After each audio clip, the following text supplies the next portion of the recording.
Vous connaîtrez la vérité, et la vérité vous affranchira, et si donc le Fils vous affranchit, vous serez réellement libre. Jean 8 verset 32, 36. Shalom à tous nos frères et sœurs. Oui, vous connaîtrez la vérité et la vérité vous affranchira. Et lorsque les fondements sont renversés, les justes, que feront-ils? Voilà, nous sommes là ensemble avec mon frère Alexandre. Nous allons parler d'un sujet vraiment qui est important. Nous allons parler sur la doctrine de la réincarnation. Est-ce que la doctrine de la réincarnation est-elle vraiment biblique? C'est important que nous le comprenions parce que c'est une doctrine qui est en train de prendre place aujourd'hui dans nos églises. Et beaucoup sont dans la confusion sur cette doctrine de réincarnation. Pourquoi? Parce qu'il y a des versets bibliques qui sont cités qui essayent de démontrer que la réincarnation, elle est biblique. Et nous allons examiner ensemble avec vous ce sujet. Vraiment, ne le négligez pas parce que c'est important. Comme la Bible dit, mon peuple périt par manque de la connaissance. Également dans Galates chapitre 4, le verset 1er, il est écrit: aussi longtemps que l'héritier est encore enfant, il ne se diffère pas à un esclave. Alors, je vais d'abord nous faire présenter, frère, la vidéo qui est devant nous. Nous allons la visionner, écouter, et après nous allons rentrer dans les Écritures, vérifier si réellement cette doctrine est bel et bien confirmée dans la Bible. Peut-être c'est nous qui sommes dans l'erreur. Alors nous allons d'abord écouter la vidéo, regarder, pardon, et visionner la vidéo, et après nous allons avancer, frère, si voilà. D'accord? Oui, oui. Ok, merci. Bien-aimé, shalom. Aujourd'hui, je vais donner un enseignement sur la réincarnation. Oui, la réincarnation pose des problèmes. Parce que pour comprendre certaines situations spirituelles, il faut comprendre ce que c'est que la réincarnation. Parce qu'il y a des gens qui posent des actes. Et ces actes-là, leur comparaison remonte à des millénaires ou à des siècles. Donc, si tu n'as pas un enseignement sur la réincarnation, pour pouvoir mesurer la profondeur, la puissance et avoir la compréhension nette d'un acte posé, bien aimé, c'est un peu difficile. C'est pourquoi il faut que je donne cet enseignement sur la réincarnation. Oui, dans l'église, les gens disent que la réincarnation n'existe pas, ce qui est absolument faux, parce que la réincarnation existe. Il y a des esprits, il y a des gens que Dieu lui-même, à un moment, il prend, c'est-à-dire la personne meurt, elle s'en va. Mais à un moment, l'esprit de la personne a besoin de revenir sur la terre pour terminer un travail. Et on va citer des passages bibliques. Frères et sœurs, on va citer des passages bibliques. Si tu n'es pas aussi croyant, tu peux comprendre ça, tu peux rester pour écouter et puis apprendre quelque chose. Quand un enfant est dans le ventre de sa mère, un enfant dans le ventre de sa mère, frère, il n'y a pas encore un esprit qui est sur lui. Il est dans le ventre de sa mère. Quand le bébé naît, le premier air qu'il respire à la sortie du sein maternel, c'est en ce moment-là que l'esprit qui va incarner là, cet esprit rentre en lui. Voilà. Dans le corps de sa mère, c'est comme Adam qui avait été créé par Dieu, mais il est couché. Il est couché là. On dit, c'est un être, un corps, c'est un corps. Mais quand l'esprit de Dieu sous forme d'air est rentré en lui, on dit Dieu insuffla en lui un souffle de vie. À partir de ce moment-là, il devient une âme vivante. Donc, quand l'esprit n'est pas encore rentré en homme, que l'homme n'a pas encore respiré pour la première fois, il n'est pas encore une âme vivante. Il est un corps. Frères et sœurs, c'est pourquoi la parole de Dieu peut dire, quand dans Malachie chapitre 5, oui, Malachie chapitre 4 au verset 6, on dit, au verset 5 du moins, Malachie chapitre 4 au verset 5, la parole de Dieu dit, voici, je vous enverrai Élie le prophète, avant que le jour de l'Éternel arrive, ce jour grand et redoutable. Donc, avant que le jour de l'Éternel arrive, Dieu va nous envoyer Élie. Ce Élie-là, qui était un grand prophète et qui est mort, ce Élie-là, qui a été du moins enlevé, excusez-moi du terme, je suis un peu chaud. Élie qui a été enlevé, qui est parti vers Dieu, donc qui n'existe plus sur la terre, qui est devenu esprit. La Bible dit, par la bouche du prophète Malachie, 400 ans avant Jésus-Christ, que Élie va revenir. Ce Élie-là, il va revenir. Bien aimé, 400 ans plus tard, Jean-Baptiste naît de Zacharie et d'Élisabeth. Jean-Baptiste grandit. L'esprit qui est en lui, il ne sait pas qu'il est la réincarnation du prophète Élie. Mais les actes qu'il pose montrent que c'est un grand prophète qui est en lui. Parce qu'il ne vit pas parmi les hommes. Comme Élie le Tishbite, qui lui aussi ne vivait pas parmi les hommes, il vivait dans le désert. Élie mangeait du miel, il mangeait des sauterelles. Jean-Baptiste mange des sauterelles, il mange du miel. Il ne vit pas parmi les hommes. Il ne porte pas habit que nous portons coton, quoi. Lui, il porte peau de chèvre. Jean-Baptiste porte peau de chèvre. Frère, la puissance qui se dégage de Jean-Baptiste par ses paroles, par ses actes, montre qu'un grand prophète est revenu. Mais les gens ne le savent pas. Celui qui va nous dire que Jean-Baptiste est Élie, celui qui va nous dire, c'est Jésus-Christ. Le Seigneur Jésus dit dans Matthieu chapitre 11, du verset 9 au verset 14, Jésus parlant à ses disciples, il dit, qu'êtes-vous allés voir? Un prophète? Oui, vous dis-je, et plus qu'un prophète. On arrive au verset 14, il dit, et si vous voulez comprendre, si vous voulez le comprendre, c'est lui qui est l'Élie qui devait venir. C'est-à-dire Élie qui devait revenir pour préparer le chemin, dont Malachie a parlé 400 ans plus tard. La réincarnation d'Élie, c'est Jean-Baptiste. C'est-à-dire quoi? Le corps de Jean-Baptiste là, c'est l'esprit d'Élie qui est dedans. Esprit d'Élie là, c'est ça qui anime le corps de Jean-Baptiste. Et puis Jean-Baptiste est en train de prophétiser, il est en train de faire les choses que Élie devait faire pour préparer le cœur. Est-ce que vous voyez un peu? Donc il y a des hommes qui reviennent. Il y a des hommes, il y a des esprits qui reviennent. Voilà. Et le corps que Dieu dispose sur cet esprit-là rentre dedans. Donc Dieu peut manipuler l'esprit et le corps. C'est lui qui a quelqu'un. Il peut condamner un esprit à ne plus revenir, comme il peut prendre un esprit pour revenir. La réincarnation, elle est véritable. Voilà. Mais ce n'est pas tout le monde qui va, qui revient. C'est selon la volonté et le plan de Dieu. Ça, c'est un. Le deuxième point que je voudrais souligner, c'est que dans le livre de Genèse, frère, après vous pouvez voir ça, hein, dans le livre de Genèse, chapitre 6, verset 4, la Bible dit que les anges qui n'ont pas tenu leur position, donc qui ont été influencés par le diable, ils sont devenus des anges démoniaques. Donc maintenant, des anges sataniques, ils descendent sur la terre et puis ils vont vers les filles des hommes. Couchent, ils prennent un corps, ils se font un corps, ils descendent, c'est des beaux gosses, et puis ils vont vers les filles des hommes, et puis ils font des enfants. Mais ces enfants-là ne sont pas des enfants normaux, parce que ce sont des esprits démoniaques qui vont vers ces femmes-là et font des enfants. Et les enfants-là sont des géants, c'est-à-dire c'est des hommes qui sont grands de taille, qui sont des géants, frères et sœurs. Alors en eux, il n'y a pas un esprit normal qui vient de Dieu. C'est les esprits déchus.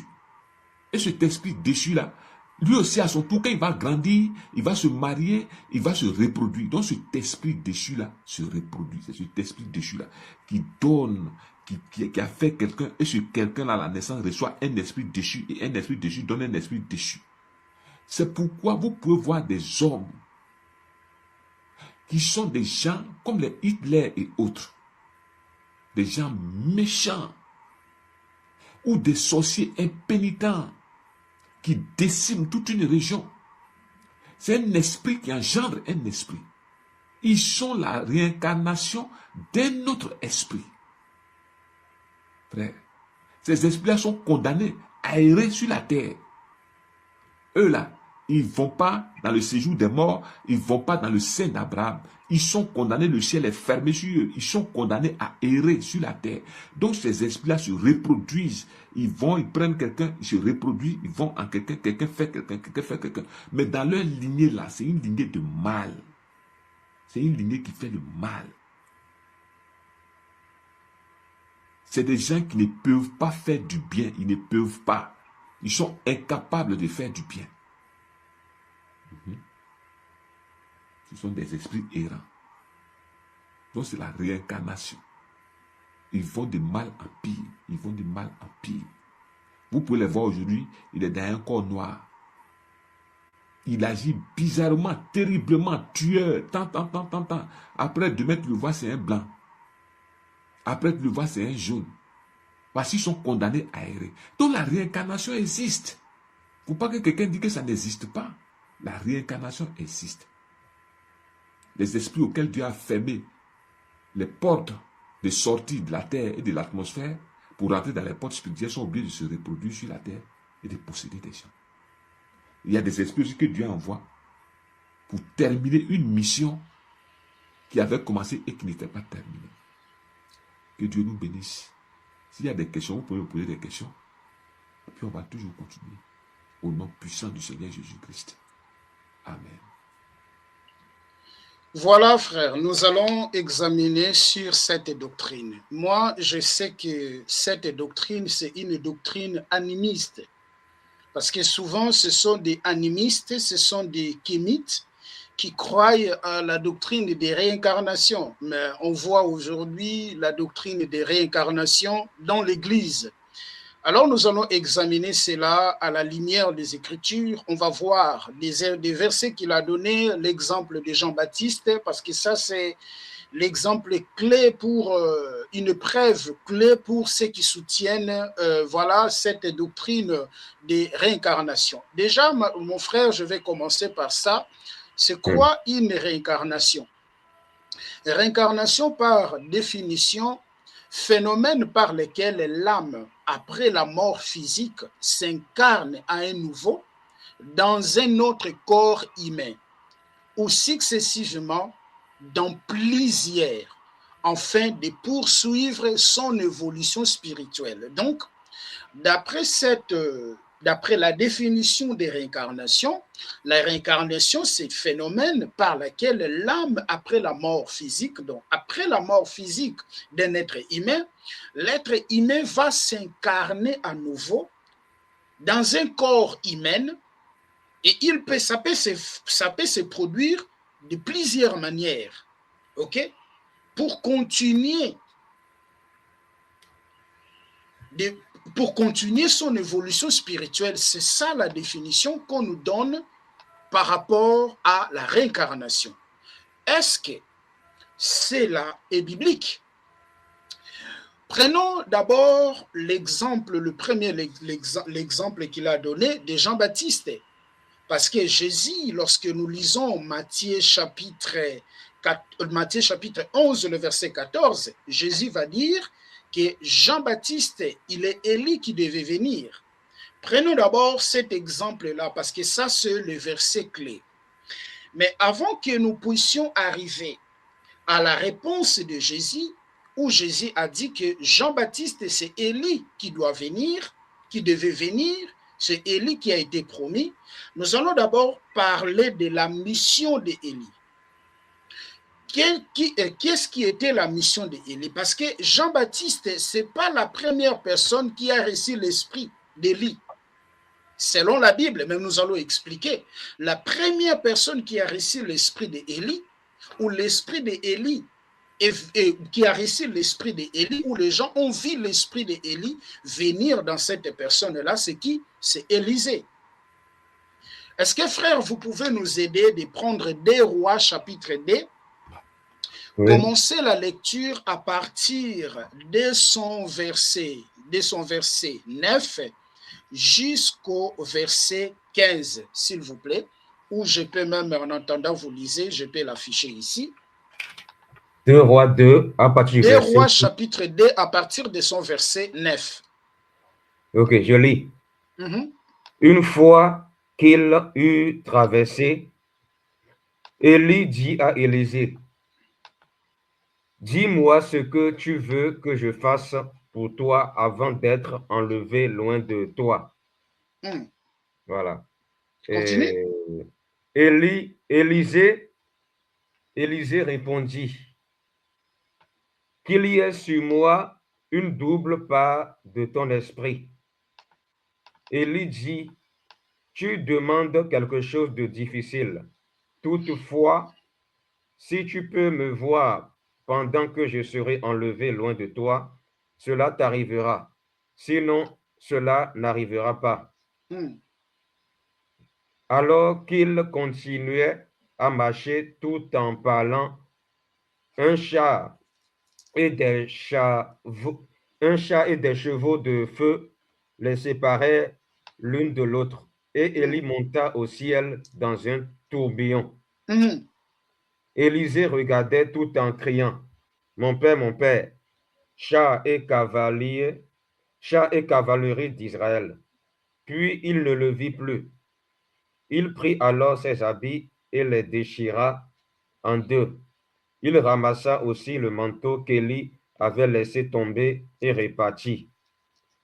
Il s'arrêta sur la rive du Jourdain, prit le manteau qu'Élie avait laissé tomber, en frappa l'eau et dit, où est l'Éternel, le Dieu d'Élie? Lorsqu'il frappa l'eau, elle se sépara aussi et il put traverser. Je continue? Continue. Verset 15. Les membres de la communauté du prophète de Jéricho le vit d'en face et dit, l'esprit d'Élie repose sur Élisée. Continue. L'esprit d'Élie repose sur Élisée. Ils allaient à sa rencontre et se prosternaient jusqu'à terre devant lui. Très bien. Donc, ici, avant que Élie, nous connaissons Élie, parce qu'il y a des Élie dans la Bible. Il y a Élie les sacrificateurs, il y a Élie les prophètes, Élie les tishbites. Le Seigneur avait envoyé Élie pour quelle mission? La mission d'Élie était de restaurer l'adoration en Israël, de restaurer l'autel qui a été profané en Israël. Et qu'est-ce qui s'est arrivé? Parce qu'Israël était dans le moment, était dans le temps de l'idolâtrie. Lors du roi Akab, lorsque le roi Akab entre en exercice ou en fonction, le roi Akab va aller s'épouser avec Jézabel, une femme païenne, et cela a fait que l'idolâtrie entre en Israël. Le peuple s'écarte du Seigneur. Et qu'est-ce que le Seigneur a fait? Le Seigneur a suscité Élie pour objectif de ramener le peuple à lui. Mais Élie qu'on a suscité pour l'objectif de ramener le peuple à lui, lorsque nous lisons 1 Roi chapitre 18, nous connaissons ce qu'Élie a fait sur le mont Carmel devant le prophète de Baal. Après avoir tué le prophète de Baal, Élie a eu peur au message qu'il a reçu de Jézabel. Jézabel lui a promis de le tuer. Élie a eu peur, Élie a fui et Élie a demandé la mort. Quand Élie demande la mort, avant que maintenant le Seigneur puisse enlever Élie, Élie puisse partir, il a laissé, il ordonna à Élie de prendre Élisée, de oindre Élisée, de rester avec Élisée. Donc, Élisée devait continuer la mission d'Élie. Mais qu'est-ce qu'Élisée avait demandé? Élisée avait demandé double portion de ce qu'Élie avait. Mais Élie, avant de partir, il y a son manteau qui était tombé. Élisée avait réussi son manteau, a pratiqué la même chose que Élie avait fait dans le fleuve, dans le Jourdain, pardon. Et c'est là où les gens ont dit, on vit l'esprit d'Élie est venu sur Élisée. Donc, l'esprit d'Élie qui est venu sur Élisée, ce n'était pas un esprit comme l'esprit vient sur Élisée, non. C'était l'onction, en fait, frère. Pour ne pas être long, l'onction d'Élie était venue chez Élisée. Donc, lorsqu'on dit que l'esprit d'Élie reposa sur Élisée, ça veut justement nous dire l'onction d'Élie. C'est ça, l'onction d'Élie. Donc, l'onction qu'avait Élie, Élisée aussi a reçu cette onction-là, mais double. Parce que l'esprit d'Élie, son propre esprit, n'a aucun pouvoir d'opérer les miracles, n'a aucun pouvoir de faire quoi que ce soit. C'est l'esprit de l'Éternel qui était en Élie. C'est l'Éternel qui était en Élie, c'est son esprit qui venait, c'est son esprit qui lui a capacité. Alors, cet esprit-là qui lui capacité, c'est ça l'onction. Les manteaux-là, c'est l'onction qu'il a reçu. Sur l'esprit d'Élie qui est reposé sur Élisée, c'est l'onction. Est-ce que vous voyez ça, frère? Donc, la première personne qui a reçu l'esprit d'Élie, c'était Élisée. Alors, que dirons-nous? Élisée aussi, c'est la réincarnation d'Élie? Non. Parce que l'esprit qu'il a reçu là, c'est l'onction en fait, nous renvoie à l'onction. Maintenant, le verset qui complique aujourd'hui, frère, c'est Matthieu chapitre 11, le verset 4. Est-ce que vous pouvez le lire? Oui. Matthieu chapitre 11, le verset 4 et Matthieu chapitre 17, le verset 10 jusqu'au verset 13e. Lisez ça. Matthieu 11. Oui, Matthieu chapitre 11. Matthieu 11, verset 4. Oui, Matthieu chapitre 11, le verset 14, pardon. Ok. Matthieu 11, verset 14. Voilà. Si vous voulez bien l'accepter, c'est lui, l'Élie, qui devait venir. Très bien. Que celui qui a des oreilles pour entendre, entende.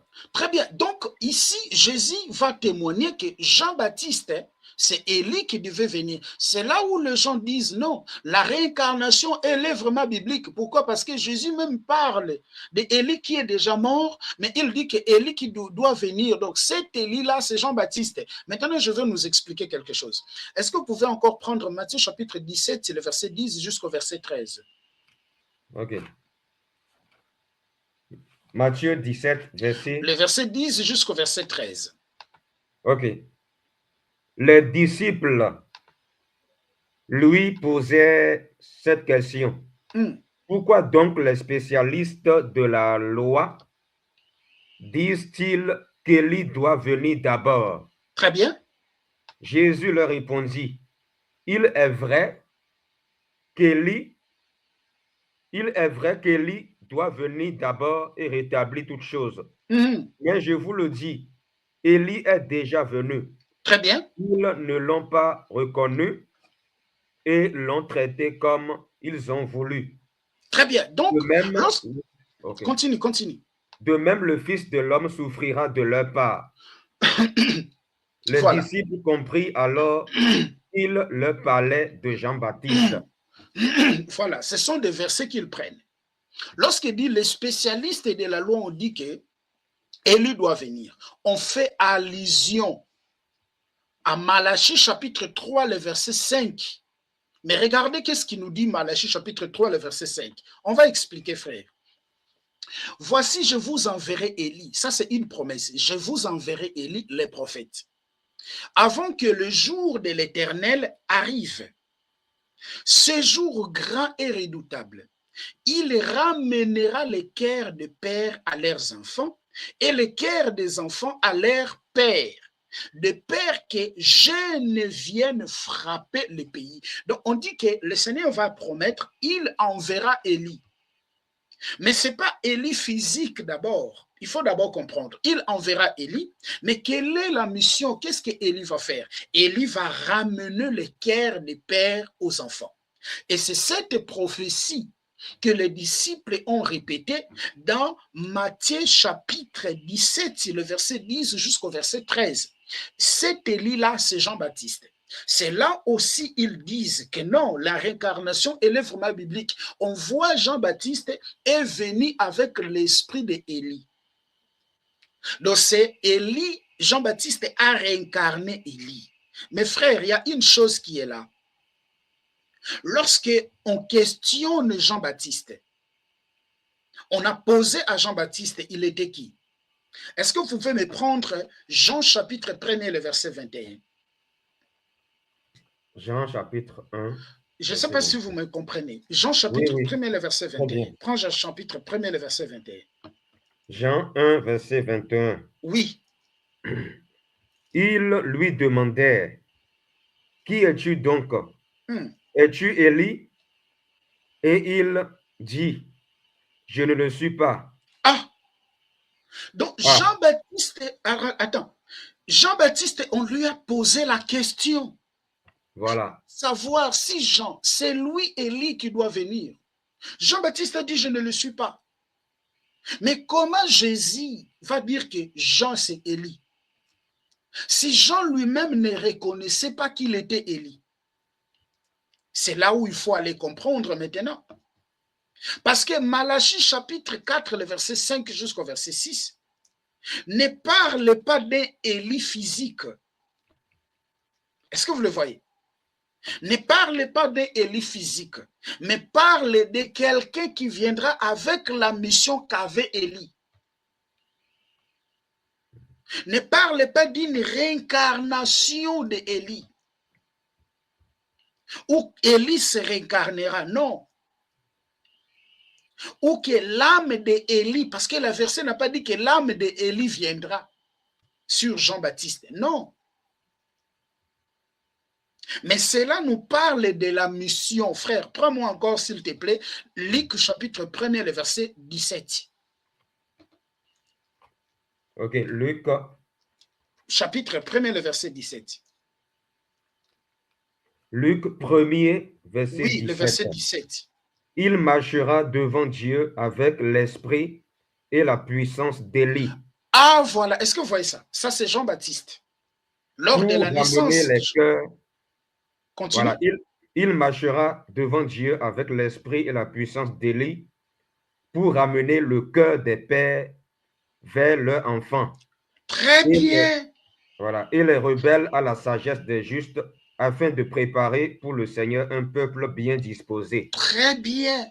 Donc, on n'a pas dit que Jean-Baptiste viendra, Élie s'incarnera à la personne de Jean-Baptiste. Non. Ou qu'il sera la réincarnation d'Élie. Non.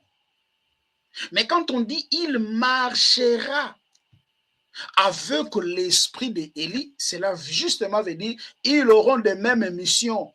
Il viendra pour accomplir cette mission-là. On n'a pas dit qu'ils auront les mêmes esprits, parce qu'on n'a pas les mêmes esprits. Parce que la Bible dit que le jour de la mort, l'esprit retournera à Dieu qui l'a donné. Alors, il y a combien des esprits qui retourneront à Dieu qui l'a donné? On dit qu'ils auront des mêmes missions, ils feront des mêmes travail. Est-ce que vous voyez ça, frère? Oui, oui. Donc, quand Jésus dit que Élie est déjà venu, c'est Jean-Baptiste. Il est en train justement de parler de l'accomplissement des prophéties de Malachie chapitre 5, le verset 6, où quelqu'un qui est venu pour ramener les cœurs des enfants au Père.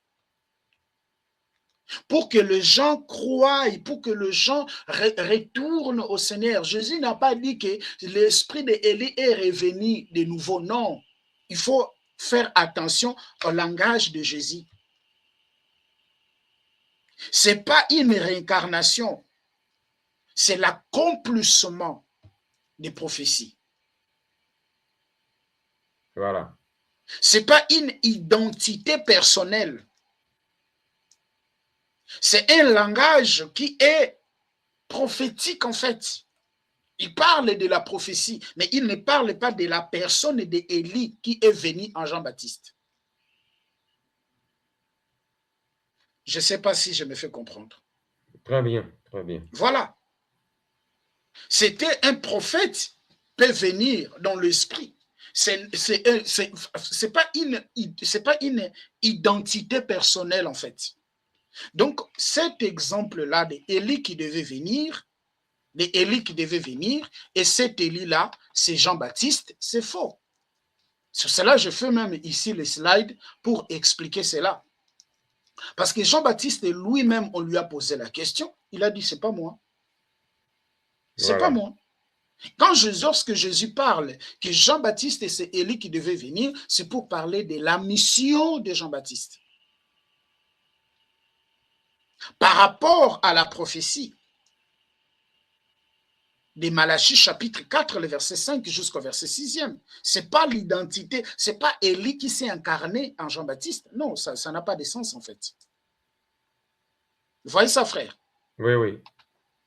Le deuxième slide que je fais, c'est le verset de Genèse chapitre 6, le verset 4, où il explique les anges d'ici. déchi, pardon, qui s'est venu pour pour se coucher avec les fils des hommes, et ils ont engendré des géants. Pour eux, c'est une incarnation. Non, ce n'est pas une incarnation.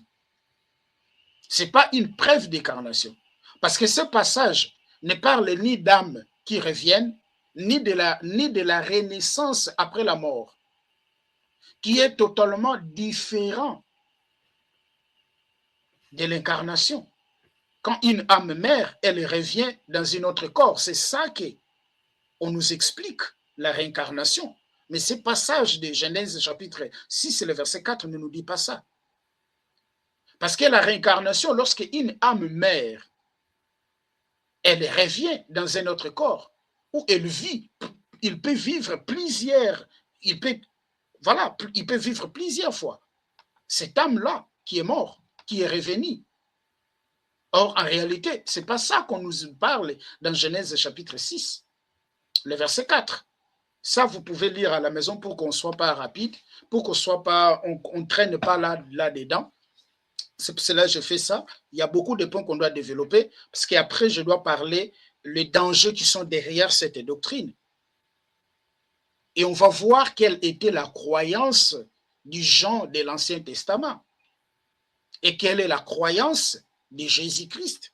Quelle était la croyance des apôtres? Est-ce que Jésus croyait à la réincarnation? Est-ce que le Jean de l'Ancien Testament croyait-il à la réincarnation?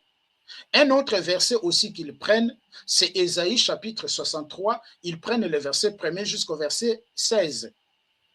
J'ai expliqué ici que ce passage ne parle pas, lorsque vous lisez Ésaïe chapitre 63, le verset 1er jusqu'au verset 16, ce passage ne parle pas de réincarnation.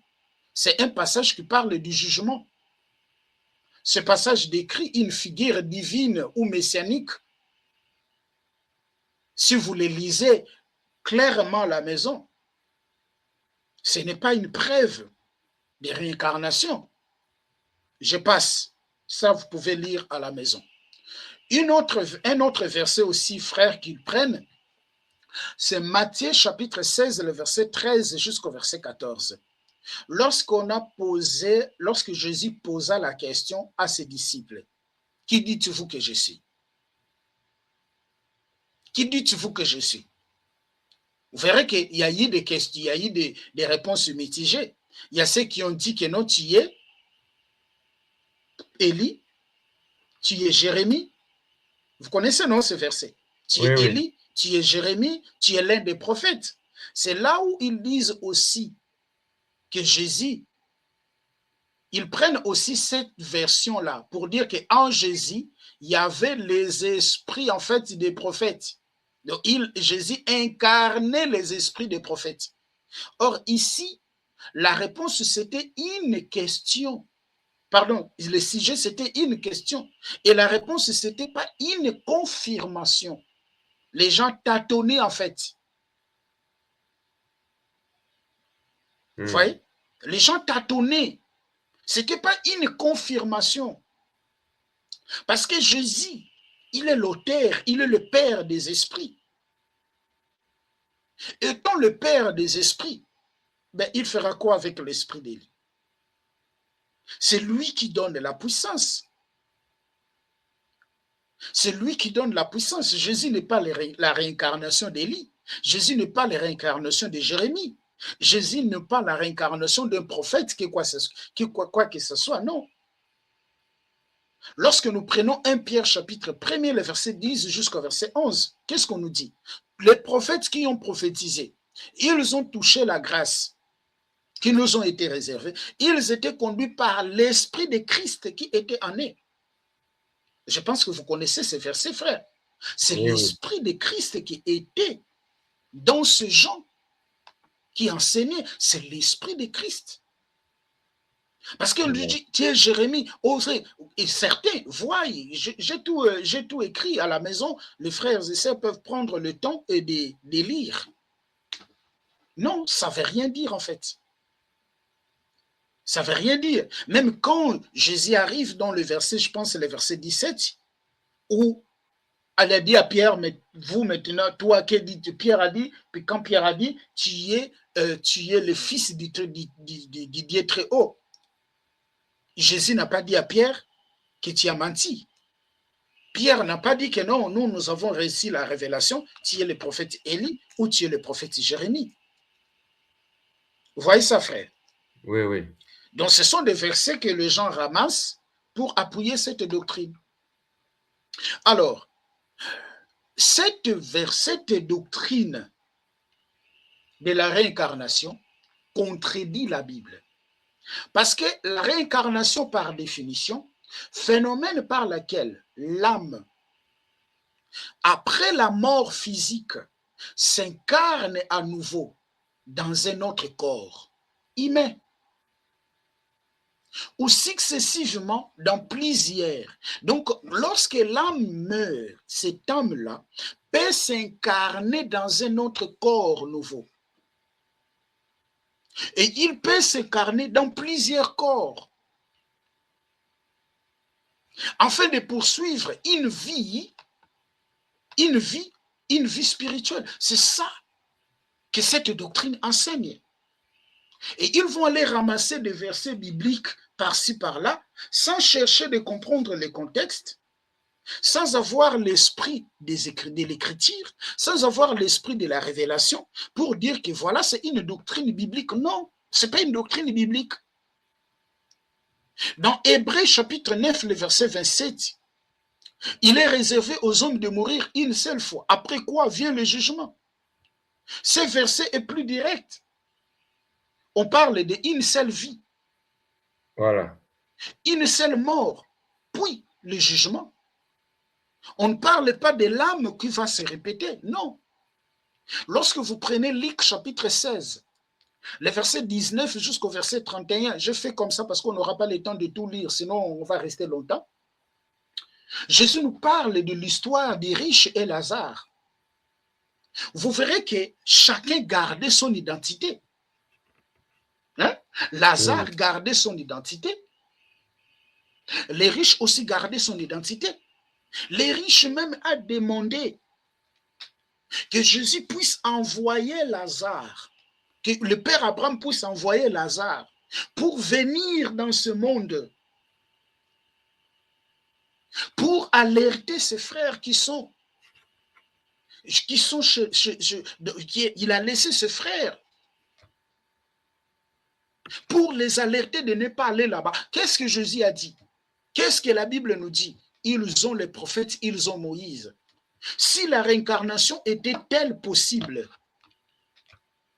d'après la doctrine de Jésus, pourquoi Jésus n'a-t-il pas dit que le Père Abraham avait accepté que Lazare vienne pour alerter, pour dire tout ce qui se passe là? Mais Jésus a dit non, ils ont Moïse, ils ont les prophètes. De les écouter. Est-ce que vous voyez ça, frère? Oui, oui. C'est là. Donc, cette doctrine déjà des réincarnations contredit la Bible. Or, la Bible, elle ne se contredit pas. Elle ne se contredit pas. Deuxième, dans Jean chapitre 9, le verset 2, aveugle né, péché avant la naissance. Les disciples ont posé la question, qui a péché, lui ou ses parents, pour qu'il soit né aveugle? Certaines aussi disent preuve de vie antérieure. Mais Jésus a répondu, ce n'est pas lui qui a péché, ce n'est pas lui, ni ses parents. C'est pour que la puissance de Dieu se manifeste. Beaucoup de gens prennent ces versets pour dire aussi, voilà, c'est une preuve de la vie antérieure. Mais en réalité, ce n'est pas ça. L'aveugle est né aveugle. Le Seigneur a permis qu'il soit né aveugle pour que la puissance du Seigneur puisse se manifester en lui. Il y a plein de versets que ces gens-là prennent, qui soutiennent la doctrine là, de la réincarnation. Plein de versets, frère. J'ai seulement donné quelques versets qui sont vraiment les versets un peu connus aux gens. On va passer.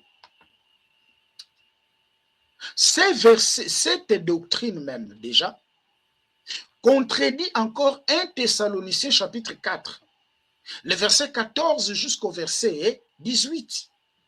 Parce que quand nous dit 1 Thessaloniciens chapitre 4, le verset 14 jusqu'au verset 18, au son de la trompette, les morts en Christ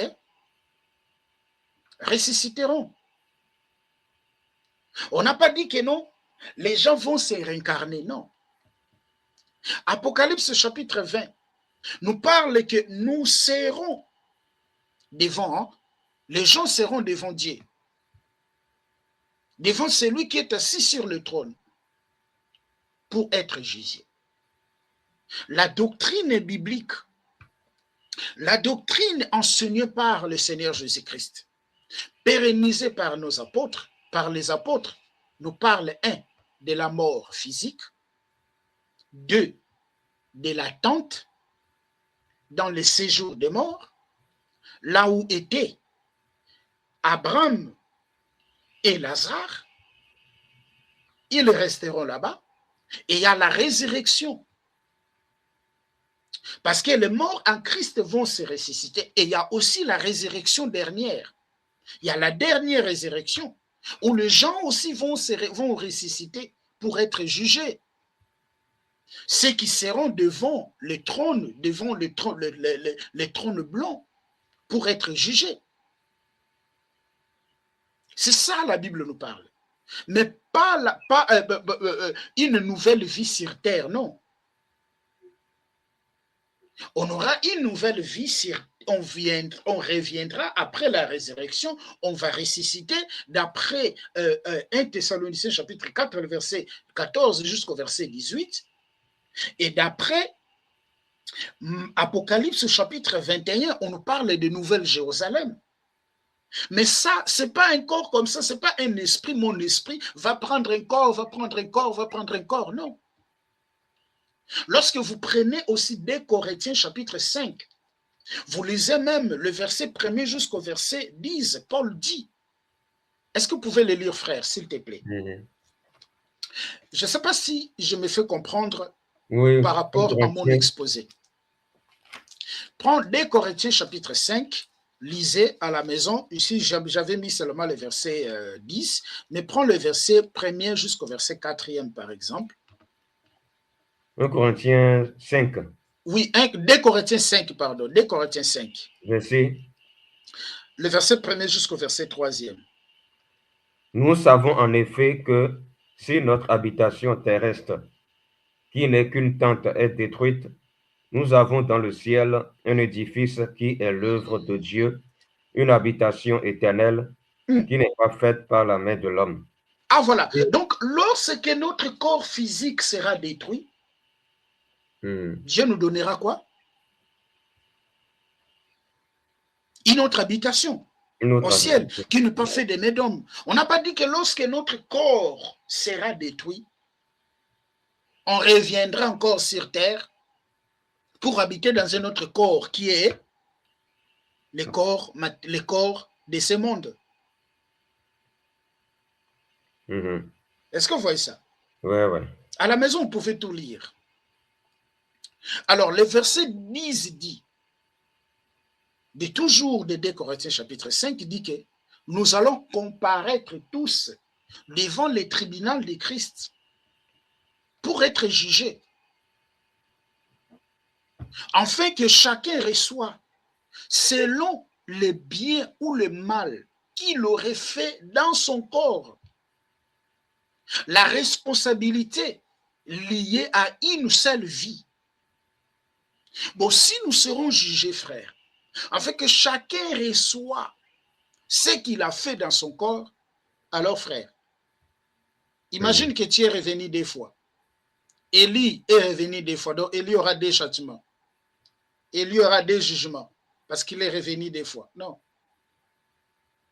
L'âme qui pêche, c'est l'âme qui mourra.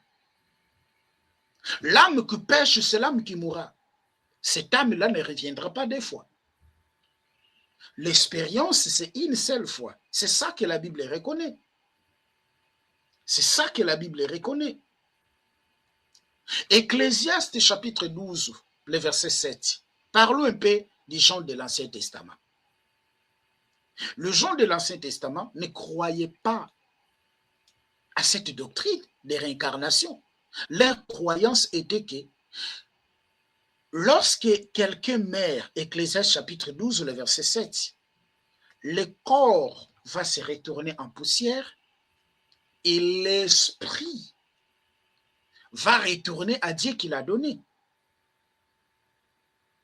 Pas le corps va se retourner sur la terre dans un autre corps. C'est pas ça.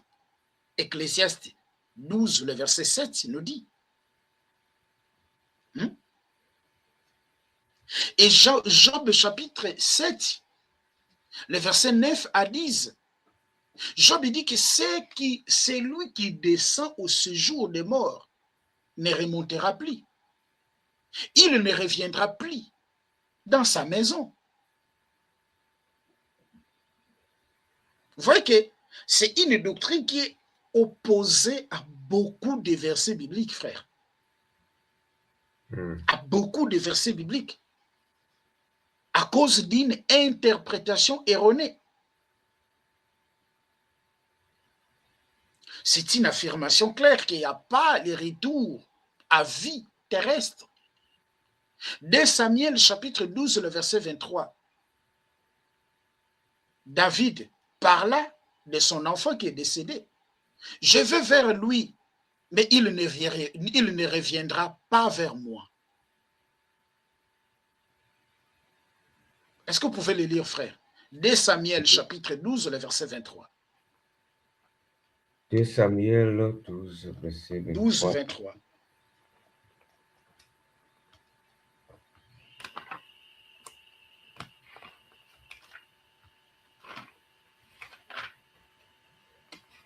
Dès Samuel 12, verset 23.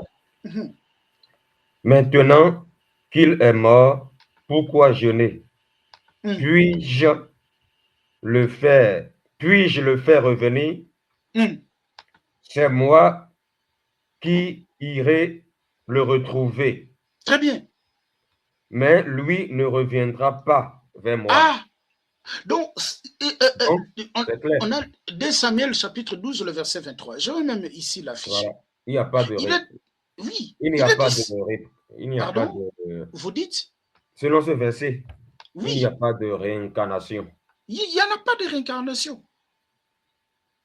Il n'y en a pas de réincarnation. Il n'y a pas le retour. Il lui dit, ma fille est morte. Mon enfant est mort. Pourquoi encore gêner? Pourquoi encore pleurer? Et c'est lui qui est déjà mort. Ce n'est plus moi, ce n'est plus lui. C'est moi maintenant qui irai vers lui. Là où il est, c'est moi qui vais aller. Mais lui, il ne peut plus revenir. Est-ce que vous voyez ça? Lui, il ne peut plus revenir. Lui, il ne peut plus revenir. Ce n'est pas une doctrine biblique. La Bible n'enseigne pas ça. La Bible, elle n'enseigne pas ça. Prends Job chapitre 7, le verset 9 à 10.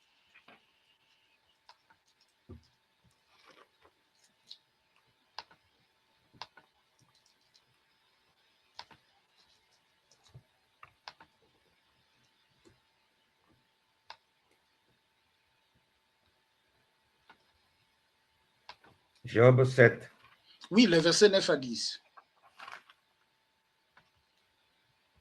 Job 7, verset 9 à 10. Pareil à un nuage qui se dissipe et s'en va. Celui qui descend au séjour des morts n'en remontera pas. Ah! Voilà. Continue. Il ne reviendra plus chez lui. Et son domicile ne le connaîtra plus. Ah, donc, voilà. Mais vous avez les gens. Voilà. Je ne sais pas si tu as déjà écouté, frère. Il y a des témoignages des gens qui se reconnaissent qu'il était mort ici et il va apparaître dans un autre pays. Ah oui, et il le reconnaît même. Oh là là, les gens croient à ces bêtises-là. Hein? J'ai déjà entendu ça. Voilà. Les gens disent que quelqu'un meurt, il réapparaît dans un autre pays. Voilà. C'est du n'importe quoi. C'est ça que les gens appellent la réincarnation. Ouais, Ça, ouais. c'est pas biblique. C'est Ce n'est pas démoniaque. biblique. C'est satanique, c'est C'est démoniaque, ce n'est pas satanique. biblique. Ce C'est n'est pas pas biblique. biblique. Et cette doctrine aujourd'hui, frère, est enseignée dans nos églises. Cette doctrine est enseignée aujourd'hui dans les églises, entre guillemets, je dirais l'église, bon, la vraie église, il ne peut pas enseigner ces messages. Voilà. Cette doctrine est enseignée dans les églises. Prendre des versets, non, Élie, Jean-Baptiste, c'est Élie qui devait venir. Mais non, arrêtez ça. Lorsque Jésus dit que Jean, c'est Élie qui devait venir, il est déjà venu, mais vous ne l'avez pas compris. Il parle de la mission. Il parle de la puissance. Ce n'est pas une réincarnation d'Élie, non. Donc, la mission qu'avait Élie, parce qu'Élie n'avait pas terminé la mission, de ramener le cœur des enfants au Père.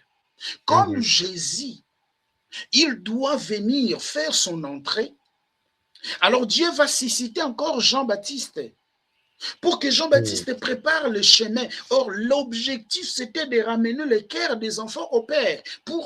En fait, quand Jésus dit que Élie est déjà venu, Jésus est en train de parler de la mission de Jean-Baptiste. Voilà. Il ne parle pas de réincarnation. Il ne parle pas de réincarnation, il ne parle pas d'un esprit physique d'Élie qui doit venir, non. Ou de la personne physique d'Élie qui doit venir, non, c'est faux. Ni l'esprit humain d'Élie. L'esprit humain d'Élie, non, c'est faux, c'est une fausse interprétation de la parole. Ouais. Mais les gens utilisent aussi le nom de Dieu, utilisent le nom de Jésus. Bon, c'est normal, Jésus a dit, plusieurs viendront sous mon nom, ils ne seront pas de moi. Regardez encore. Il y a aussi une fausse doctrine là, à laquelle j'en crois. Certains disent que quand quelqu'un meurt, si la personne est morte avant son temps, son esprit revient sur la terre pour errer de gauche à droite. C'est des bêtises. Ah, ça sont des bêtises. Regardez encore. L'Ancien Testament avoue vers une foi en la résurrection finale et non à des vies successives. Daniel chapitre 12, le verset 2. On dit plusieurs de ceux qui dorment dans la poussière de la terre se réveilleront. Et une pour la vie éternelle et les autres pour la honte. C'est ça la Bible. On meurt. Après la mort, on est dans la salle, on va passer par la salle d'attente. La salle d'attente, c'est ça qu'on appelle le séjour des morts, les lieux de repos, là où était Lazare, là où étaient les riches, parce qu'il y a 3 compartiments là-bas. Je dirais même il y a 2 compartiments. Il y a un abysme qui sépare. Il y a les lieux de tourment et il y a les lieux de repos. Si tu es avec Jésus, ben, tu seras au sein d'Abraham. Le sein d'Abraham, ce n'est pas les mamelles d'Abraham, non. Comme j'ai écouté un jour un prédicateur qui disait le sein d'Abraham, c'est les mamelles d'Abraham, non. Le sein d'Abraham, ça c'est avant la mort de Christ, normalement. Oui, c'est les lieux de repos. C'est les lieux de repos là où les saints vont.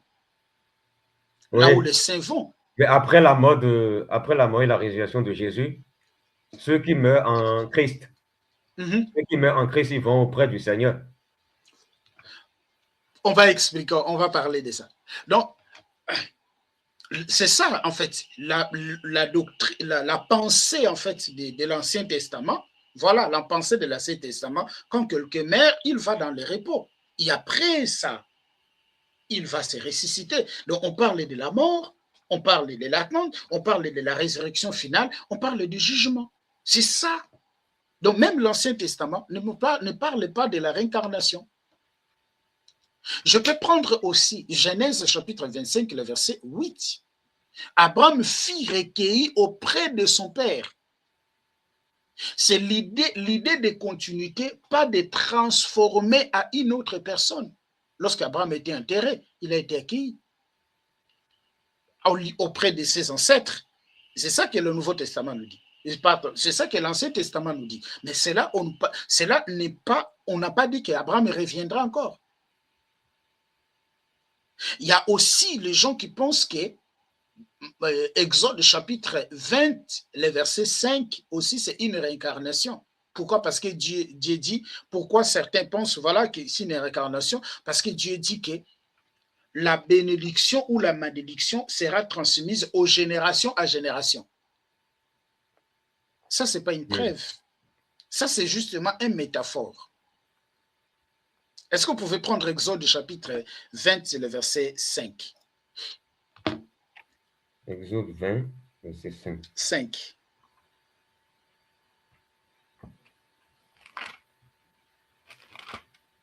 Exode 25. Mm-hmm. Tu ne te prosterneras pas devant elles, tu ne les serviras pas, car moi, l'Éternel, ton Dieu, je suis un Dieu jaloux. Je punis la faute des pères sur les enfants jusqu'à la 3e et la 4e génération de ceux qui me détestent. Très bien. C'est là où les gens prennent ces versets. Vous avez déjà entendu le karma, non? Oui, oui, oui. Voilà. C'est là où les gens prennent aussi ces versets. Que non, il y aura les gens qui viendront pour, voilà, payer leur karma, des mal qu'ils ont fait. Parce que Dieu punit de génération en génération. On les formule, ce n'est pas de revenir encore. Ce n'est pas une lecture mystique et ultérieure, non, ce n'est pas ça. Ça, j'ai déjà expliqué, Hébreux chapitre 9, le verset 27, il est réservé de mourir une seule fois et venir en vie. Et voilà, il est réservé de mourir une seule fois, après quoi viendra le jugement. Les dangers de cette doctrine, maintenant, on va commencer d'expliquer. 2 Corinthiens chapitre 6, le verset 2. 2 Corinthiens chapitre 6, le verset 2 nous dit, voici maintenant les temps favorables. Voici maintenant les jours du salut. Et que les gens embrassent ce temps favorable, ces jours du salut. Mais lorsqu'on dit aux gens que tu peux mourir et revenir en vie, mais carrément, ils vont négliger le salut. C'est pour cela que vous avez des animistes qui ne croient pas, qui rejettent. Parce que pour eux, il va mourir après revenir comme un chien. Mourir après revenir comme un arbre. Parce que je ne sais pas si vous avez écouté ça. Oui, oui. Voilà. C'est pour ça que certains invoquent les morts. Voilà, c'est pour cela que certains invoquent les morts. Je vais présenter les dangers. Luc chapitre 13, le verset 3. Si vous ne vous répondez pas, vous périrez tous également. La Bible inscrit à l'urgence, pas sur un cycle d'opportunités. Elle remet en cause l'œuvre unique de Christ. Cette doctrine, c'est une doctrine qui remet en cause l'œuvre de Christ. C'est une doctrine qui rejette la foi de Jésus, la foi en Christ. Parce que tu vas mourir et revenir. Or, la foi chrétienne n'enseigne pas ça. Jésus enseigne la mort une seule fois. Les apôtres ont enseigné la mort une seule fois. C'est ça le danger de cette doctrine. Hébreux chapitre 10, le verset 10, est-ce que vous pouvez les prendre, frère? Qui dit que nous sommes sanctifiés une seule fois par une seule offrande par le corps du Christ. Hébreux 10, 10. Et c'est en raison de cette volonté que nous avons été rendus saints par l'offrande du corps de Jésus-Christ une seule fois. Voilà. Pour toutes. Ah, mais la réincarnation suppose souvent la purification progressive, karma, auto-rédemption. Vous voyez que c'est une doctrine qui est totalement opposée. C'est une doctrine qui est totalement opposée. Ce n'est pas une doctrine biblique. C'est une fausse doctrine. C'est une fausse doctrine, frère. C'est une fausse doctrine. Je nous ai mis Jean chapitre 5, le verset 28 jusqu'au verset 29. Jésus dit que les morts entendront la voix et ils vont ressusciter une seule fois. Pas les morts vont changer de corps successivement, non. 1 Corinthiens chapitre 15, le verset 52, on nous parle des corps corruptibles et des corps incorruptibles. Quand on est mort, on quitte ces corps, les corps, notre esprit abandonne notre corps. Il ne viendra pas encore habiter dans ce monde pour avoir une autre identité, non. Il aura un corps incorruptible. C'est par rapport à 2 Corinthiens chapitre 5, le verset 1er. À la maison, on peut lire même jusqu'au verset 10e. C'est une transformation même individuelle. Pas une restauration, on va restaurer identité, non. Vous voyez ça? Elle ne peut nier la responsabilité personne. La doctrine karmique peut expliquer la souffrance comme des conséquences d'une vie antérieure. Mais Jésus rejette cette doctrine. Parce que la doctrine karmique explique la souffrance comme une expérience de vie, les conséquences de vie antérieure. Parce que c'est ça le karma. Dans cette vie, tu as posé des actes qui ne sont pas bien, et quand tu vas mourir, tu vas revenir, en fait, pour faire quoi? Pour payer, subir les conséquences de ce que tu as fait.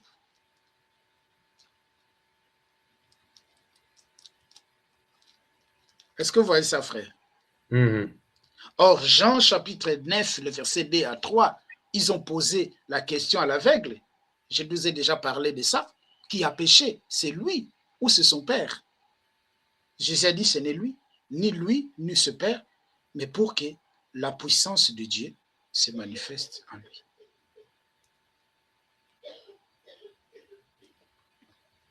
Voyez. Voyez. Or, cette doctrine ouvre des portes aux démons. Parce que c'est une doctrine qui, ceux qui pratiquent, ceux qui croient à cette doctrine, ce sont des gens qui vont consulter des esprits. Ce sont des gens qui vont adorer des arbres. Souvent, ce sont des animistes qui croient à cette doctrine. Mais ce n'est pas une doctrine biblique. Détrompez-vous. Détrompez-vous, ce n'est pas une doctrine biblique. Il y a les dérives vers l'exotérisme. Cette doctrine, c'est une doctrine qui conduit à l'exotérisme. Il faut faire très attention, les chrétiens, faire très attention. Ce n'est pas une doctrine biblique. Aucun apôtre a enseigné ça. Même Jésus n'a jamais enseigné ça. Il n'y en a pas. La réincarnation, ce n'est pas une doctrine biblique. C'est une fausse doctrine. C'est une doctrine fallacieuse. Ils vont aller prendre des versets, de ça et là, copier des versets, faire du copier-coller pour soutenir cette doctrine. Elle n'est pas biblique. Frère, je ne sais pas si vous avez un mot, sinon moi je termine par là. Ouais, non, la conclusion, c'est la réincarnation n'est pas biblique. Voilà, c'est quand on meurt, on ne revient pas sur terre. C'est-à-dire l'esprit ou l'âme ne prend pas un autre corps pour revenir sur terre. Non, non, non, non. Voilà, donc restons attachés à la sainte doctrine. Voilà.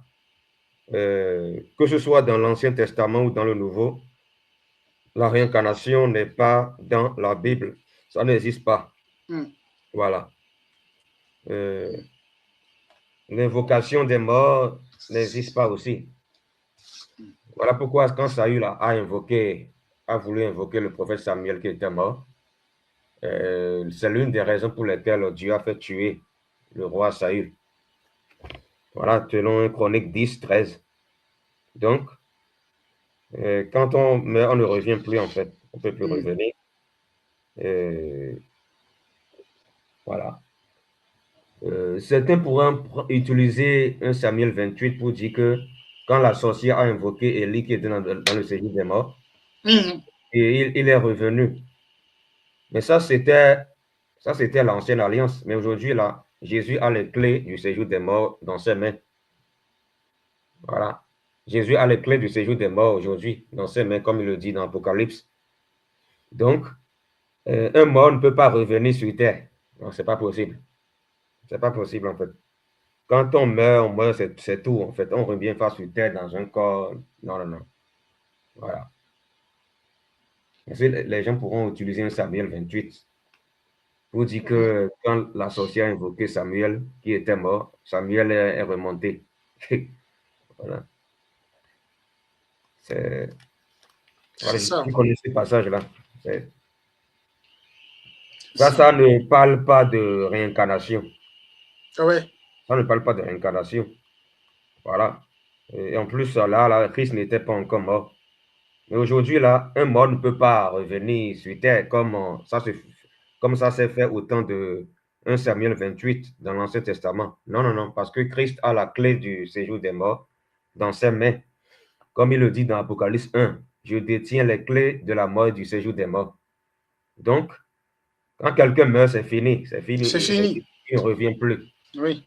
Voilà. Donc, cette histoire de revenir sur terre, de errer, sous prétexte que voilà, la personne va errer sous prétexte qu'il est mort avant son temps, soi-disant. Ça, c'est une doctrine qui n'est pas biblique, en fait. Pas biblique. Voilà. Nous devons tout faire dès qu'on est vivant. Celui qui meurt dans le péché, sans se repentir, après la mort, c'est fini. Il va en la enfer. repentance, c'est maintenant. Voilà. Celui qui meurt dans le péché va en enfer. Celui qui meurt dans le Seigneur en Jésus-Christ, la personne est sauvée. Voilà. C'est ça. La repentance, c'est maintenant, pas après. Voilà. C'est ça. Donc c'est voilà, ça, en fait. Soit le paradis ou l'enfer, voilà. Il n'y a pas 10 000 chemins. Ah oui, hein? Et Jésus est le chemin du paradis. Voilà. Mais le chemin de Satan, c'est l'enfer. C'est soit l'enfer ou le paradis, en fait. Donc, voilà ce que j'avais à dire, en fait. Il n'y a pas de réincarnation. Non, non, non, non. Il n'y a pas de réincarnation. Donc, voilà. C'est ça. Donc, c'est une fausse doctrine, ça. Un chrétien ne peut pas croire ça. C'est une doctrine qui contredit la résurrection parce qu'il faut faire la différence entre la réincarnation et la résurrection. La réincarnation, c'est... Pardon? Il y a une différence. Ouais. Allez-y, frère. Non, la réincarnation, c'est quand l'âme quitte le corps et l'âme revient dans un autre corps. Dans le corps d'un autre humain. Ça, c'est pas exactement. Bon. Ça, c'est la réincarnation. Ça, c'est pas biblique. Mais la résurrection, c'est autre chose. Il y a la résurrection physique. Jésus a ressuscité Lazare. Il était ressuscité physiquement. Exactement. Voilà. Ce n'était pas la réincarnation. Voilà. Et la résurrection des saints, le jour de l'enlèvement, la résurrection des saints, le corps des saints sera transformé. Le corps qui sont enterrés, les corps des saints qui sont enterrés dans les tombes, tout ça là, vont être transformés en un corps glorieux. Voilà. Et il y aura l'enlèvement de l'Église. Ça, ce n'est pas la réincarnation, c'est autre chose, ça. C'est ça. C'est autre chose. Donc, voilà. Il n'y a pas de réincarnation dans la Bible. Dans la Bible, le Seigneur a parlé du paradis et de l'enfer. Soit on va en enfer, soit on va au paradis. Il n'y a pas de purgatoire ni de réincarnation. Voilà. C'est ça. Donc, voilà. Donc, bon, je ne sais pas si vous pouvez nous aider de clôturer par la prière. Alléluia. Père céleste, éternel, mon Dieu, que ton nom soit glorifié, Seigneur Jésus-Christ. Seigneur Jésus-Christ, roi des rois, révèle ta parole, Seigneur, à ceux qui ne la comprennent pas, Père éternel tout-puissant. Seigneur Jésus-Christ tout-puissant, je prie, Seigneur, que tu éclaires ton peuple, que tu éclaires ceux qui sont de toi. Seigneur Jésus-Christ, roi des rois. Seigneur Jésus, que toute la gloire te soit rendue. Seigneur, tu es venu pour nous sauver, tu es venu sur la terre pour nous délivrer du péché. Et tu as dit que celui qui croit en toi, celui qui a la foi en toi, celui qui obéit à ta parole, Seigneur, s'il meurt en toi, dans la sanctification en toi, Seigneur, il va auprès de toi, Seigneur Jésus-Christ, Père éternel. Seigneur Jésus, roi des rois, Seigneur, sauve les personnes qui ne sont pas encore éclairées, Père éternel. Seigneur, roi des rois. Seigneur, la réincarnation est une doctrine mensongère qui vient du diable, de Satan. Seigneur Jésus-Christ, libère ces personnes, Seigneur, libère les religieux de cette doctrine démoniaque pour la gloire de ton nom. Seigneur Jésus-Christ, toi qui es la lumière du monde. Saint-Esprit, que ta parole soit propagée dans le monde entier. Parce que tu as dit, vous connaîtrez la vérité et la vérité vous affranchira. Au nom de Jésus. Amen. Amen. Amen. Merci frère. Pendant que vous priez, il y a un verset qui est venu à mon esprit. 1 Pierre chapitre 4, le verset 19. Est-ce que vous pouvez le prendre? 1 Pierre 4, le verset 19. 1 Pierre 4, verset 19. 1 Pierre 4, le verset 19. 1 Pierre 4, 19. Ainsi que ceux qui souffrent selon la volonté de Dieu s'en remettent à lui comme au fidèle Créateur en faisant ce qui est bien. Voilà. Vous avez une autre version là-bas? Prends la version 1910. Ah, 1910. Vous n'en avez pas? C'est pas grave, je peux l'afficher ici. On va terminer par là.